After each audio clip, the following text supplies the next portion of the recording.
अस्सलामुअलैकुम। उम्मीद है कि आप सब दोस्त और स्टूडेंट्स सब खैरियत से होंगे। आज हम अपने चैनल ई फॉर एजुकेशन पर केमिस्ट्री से रिलेटेड ये टॉपिक डिस्कस करने जा रहे हैं और हमारा जो आज का टॉपिक स्टूडेंट्स के लिए है मॉलिक्यूलर फार्मूला। काफ़ी सिंपल सा टॉपिक है, इतना कॉम्प्लिकेटेड नहीं है, इजी वन है, easy to understand for the students of 9th class either first year class. So let's start our topic.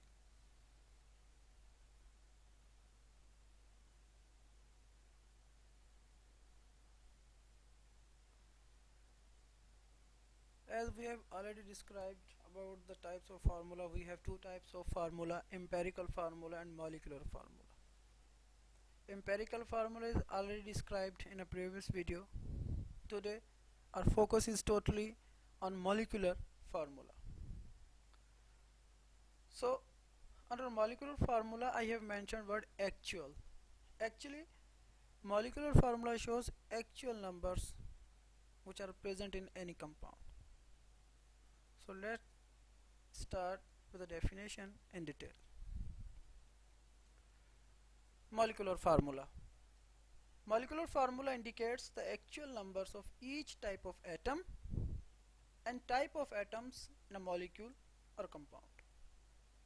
Actually क्या होता है कि कोई भी जो कंपाउंड है उसमें जो एटम मौजूद हैं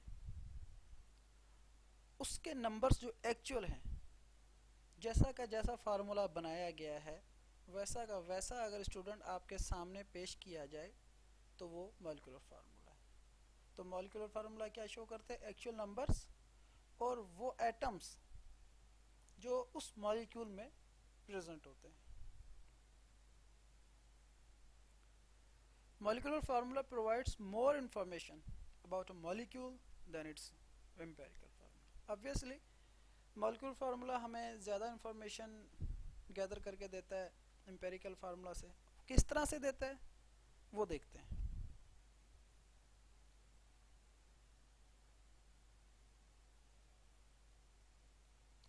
Molecular formula shows the number of elements in a molecule, which is clear, and also determines whether it is binary compound or quaternary compound. So this is how molecular formula provides us more information as compared to the empirical formula. Explanation देखते हैं जी, जिसमें students को काफ़ी demos के through अच्छे से clear हो जाता है। So let's take an example of the very famous one, glucose. I have taken this example from the book of 9th class, syntax book board of Jamshoro. So we have glucose formula C6H12O6. अब molecular formula के condition में बात करें तो इसमें हमें वो elements भी शो कर रहा है और उनके एक्चुअल नंबर भी शो कर रहा है। कैसे? 6 carbon atoms, 12 hydrogen atom and 6 oxygen atom, मतलब एलिमेंट्स को भी शो कर दिया और उनके रेशियोज, उनके नंबर्स को भी शो कर दिया। तो जैसा का जैसा फार्मूला बनाया जाता है, एग्जैक्ट एक्चुअल फार्मूले को हम बेसिकली मॉलिक्यूलर फार्मूला कहते हैं। That's it.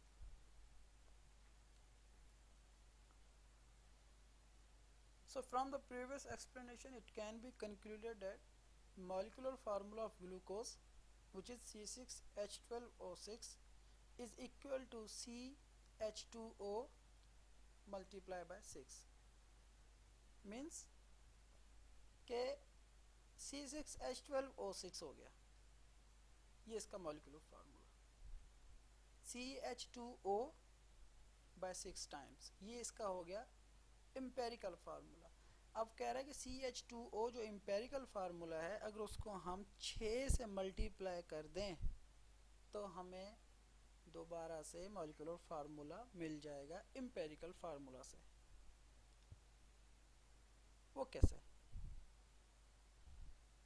इसका मैथमेटिकल फार्मूला है, उसको देखते हैं। ये एक्चुअली फार्मूला के थ्रू है। फार्मूले में आप कोई भी एम्पेरिकल फार्मूला पुट करेंगे तो आपको मॉलिक्यूलर फार्मूला इजीली मिल जाता है। तो ये 6 जो है ये कैसे आया?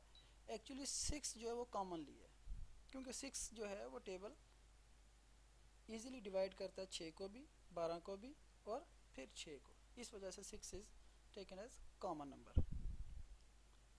जिसको फार्मूले के थ्रू देखते हैं। Mathematical formula, molecular formula is equal to empirical formula times n। अब यहाँ पर mf is showing molecular formula, ef showing empirical formula, and n is showing whole number, the number that we take as a common number।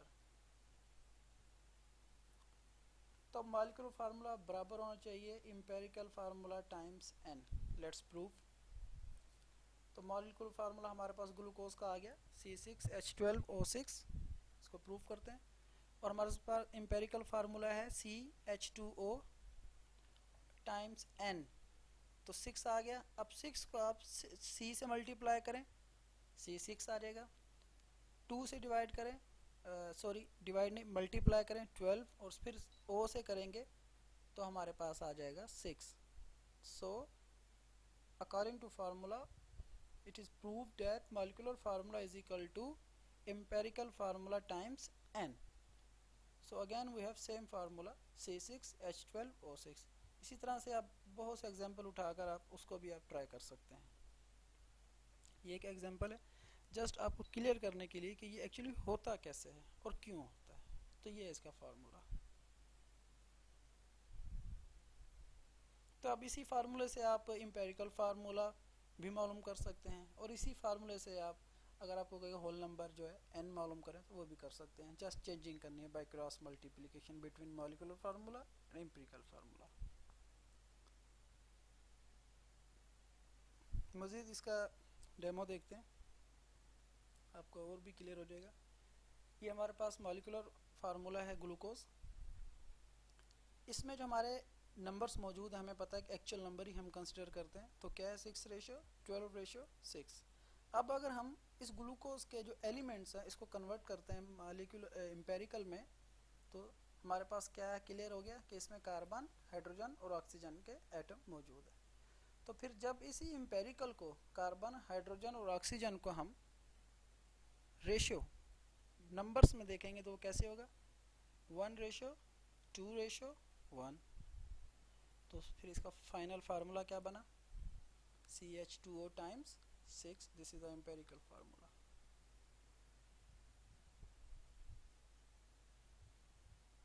I think now it's very much clear to the students that how mathematically we can prove molecular formula is equal to empirical formula times n।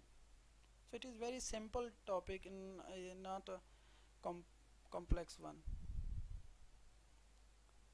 Purpose of molecular formula. So molecular formula tells us about the elements as well as the number of atoms or ions which are present in the chemical compound or molecule। तो molecular formula क्या करता है कि सिर्फ elements ही नहीं बल्कि उसके साथ जो नंबर ऑफ एटम्स अटैच होते हैं, नंबर ऑफ आयंस अटैच होते हैं, उसके बारे में भी हमें कंप्लीट इंफॉर्मेशन देता है उस कंपाउंड के बारे में। एम्पेरिकल की तरह नहीं, वो इसे डिफरेंट है कि वो हमें एक्चुअल नंबर शो नहीं करता, only relative number. And molecular formula shows actual number as well as number of atoms और आयंस। तो अभी कुछ कंपाउंड्स ऐसे भी होते हैं फिर जिनका मॉलिक्यूलर फार्मूला जो होगा वही एम्पेरिकल फार्मूला होगा। वो क्यों होता है थोड़ा उसको देखते हैं। Similarity of molecular formula and empirical formula between compounds. ये हमारे पास है कार्बन डाइऑक्साइड, इसका फार्मूला है CO2। अब कार्बन जो है इसमें 1 है और ऑक्सीजन 2 है। According to the mathematical rule we can take a common number from this formula, क्योंकि इसमें 1 और 2 दोनों में से कोई भी कॉमन हम नहीं ले सकते। जब कॉमन नहीं ले सकते तो एम्पेरिकल फार्मूला बनेगा ही नहीं। तो इसलिए इसका यही एम्पेरिकल फार्मूला, और मॉलिक्यूलर तो है ही यही। Same with ammonia NH3, there is no common number. Methane same situation, formaldehyde CH2O same situation, there is no common. If there is no any common number that can be divided, so it means that molecule or that compound has same molecular formula and same empirical formula. इस तरह से और भी 3-4 फार्मूले हैं, ये आप कई स्टूडेंट्स के लिए सर्च आउट कीजिएगा, ये जस्ट आपको समझाने के लिए मैंने ऐड किए थे। सो उम्मीद है कि आपको काफ़ी कुछ मॉलिक्यूलर फार्मूला के बारे में क्लियर हो गया होगा, इसका पर्पज़ क्या है, इसको किस तरह से हम कैलकुलेट कर सकते हैं। तो अब डिफरेंट कंपाउंड्स उठाइएगा स्टूडेंट्स और उसके ऊपर एक्सरसाइज कीजिए ताकि मज़ीद आपको क्लियर हो जाए कि मॉलिक्यूलर फार्मूला एक्चुअली होता क्या है और उसको हम कैसे कैलकुलेट कर सकते हैं। कोई भी कन्फ्यूजन हो तो कमेंट बॉक्स में लाजमी पूछें। थैंक्स, अल्लाह हाफिज़।